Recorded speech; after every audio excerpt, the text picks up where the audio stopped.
Quelle différence entre la botterie, la cordonnerie et la maroquinerie? Dans cette édition, nous irons à la découverte de ces trois corps de métier totalement différents, mais avec la même matière première, le cuir. L'autonomisation des femmes issues de ménages producteurs de cacao à Guéyo, dans le centre-ouest de la Côte d'Ivoire, est en marche. 10 groupements d'associations villageoises d'épargne et de crédit sont désormais éligibles au projet Women for Change. Mesdames et messieurs, bonsoir et merci de suivre les informations sur Business 24 Africa. En Côte d'Ivoire, l'artisanat est l'un des secteurs les plus pourvoyeurs d'emplois. Ils sont de plus en plus nombreux, les jeunes Ivoiriens, qui excellent dans la transformation du cuir en objet d'usage quotidien. Business 24 vous emmène dans l'univers de trois corps de métiers différents, mais qui utilisent la même matière première, le cuir.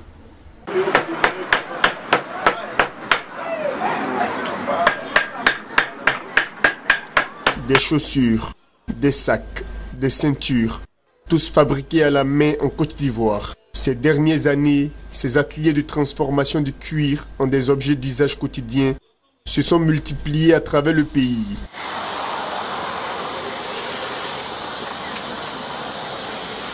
Quand tu découpes le cuir, tu remets dans la forme qui devient maintenant chaussure. Voilà. Il y a aussi beaucoup de matériel, beaucoup de choses. Mais le plus important, c'est les machines là. Machines à coudre, machines à poncer et aussi les formes. Appelés cordonniers, ils sont de plus en plus nombreux, les jeunes Ivoiriens qui excellent dans cette activité. Une activité pluridimensionnelle, comme nous le fait savoir un professionnel.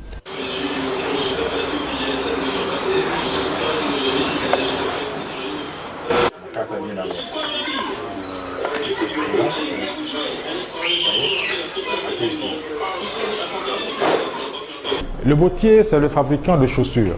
Donc, on rentre dans le cadre de la botterie, qui est la fabrication de la chaussure en tout genre. Hommes, enfants, dames. Donc, c'est ça la botterie. Et à côté de la botterie, il y a la cordonnerie. La cordonnerie, c'est la réparation de tout article en cuir usagé. C'est-à-dire un sac qui a un problème, une chaussure qui a un problème. Donc on se réfère au cordonnier qui lui s'occupe de réparer ces petits soucis. À côté de la cordonnerie et la botterie, s'est également développée en Côte d'Ivoire une autre facette de la transformation du cuir, la maroquinerie. En quoi consiste-t-elle? La maroquinerie, c'est un accessoire de mode. C'est la transformation de la peau en petits objets, comme les portefeuilles, les ceintures, les sacs et autres. Donc, il y a la petite maroquinerie et ensuite, il y a la grande maroquinerie qui sont les serviettes, les cartables, la bagagerie, et voilà un peu ce que c'est que la maroquinerie. Entre la cordonnerie, la botterie et la maroquinerie, la nuance est désormais levée.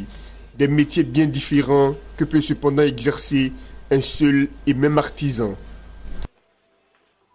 Et c'était un reportage de Lawani Babatunde et Lignon Gilbert.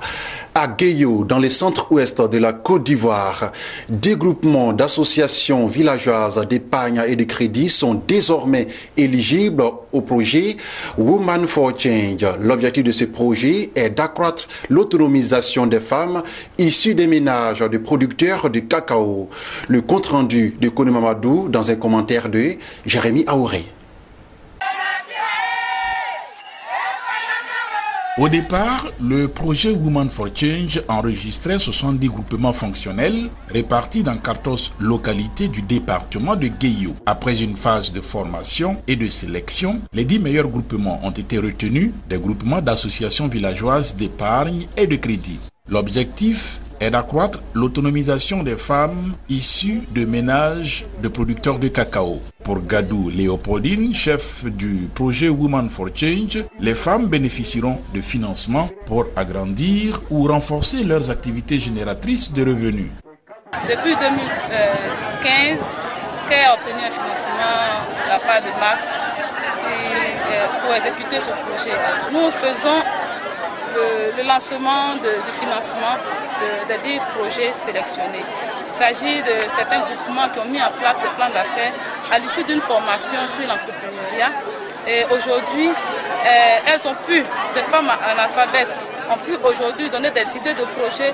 Quant à la présidente de la coordination des promoteurs de pérennisation du projet, Zécré Antoinette, elle a promis suivre les activités des associations d'épargne et de crédit dans les différents villages, et ce grâce aux formations en technique et animation basées sur l'andragogie, la mobilisation communautaire, l'entrepreneuriat et l'éducation financière. Nous avons le devoir de restituer ces connaissances aux membres des groupements pour leur développement et autonomisation. Car sans le vouloir, les membres des AVEC sont des acteurs du développement de la région et aussi du pays. Le préfet du département de Guéyo, Famille Kwame Rémi, et l'adjoint au maire, Bassendou Kamate, ont invité les lauréats à faire bon usage des fonds qui seront mis à leur disposition. Au chapitre des informations en bref et en images, rendons-nous en Égypte où le président Abdel Fattah al-Sisi vient de promulguer une loi qui mettra fin au monopole des entreprises publiques dans la mise à disposition du gaz naturel. Désormais, comme les entreprises publiques, les entreprises privées pourront importer, transporter, stocker et commercialiser le combustible. La nouvelle loi qui entrera en vigueur 6 mois après sa promulgation installe également une autorité de réglementation du gaz naturel chargée de l'octroi de licences et la conception d'un plan visant à ouvrir le marché du gaz à la concurrence. Toujours en bref, en Tunisie, le pays a annoncé avoir exporté plus de 103 000 tonnes de dattes, dont 12 000 tonnes de dattes bio entre le 1er octobre 2016 et le 7 août 2017. Cela pour une valeur de 220 millions de dollars. C'est ce qu'a indiqué le ministère de l'Agriculture, des Ressources hydrauliques et de la Pêche dans un communiqué. Ce montant affiche une progression d'environ 19% par rapport aux 185 millions de dollars obtenus un an plus tôt. Fin de ce temps d'information, j'ai été très ravi de vous l'avoir présenté. Je vous donne rendez-vous jeudi 21h pour un nouveau journal. Restez sur la chaîne de l'économie.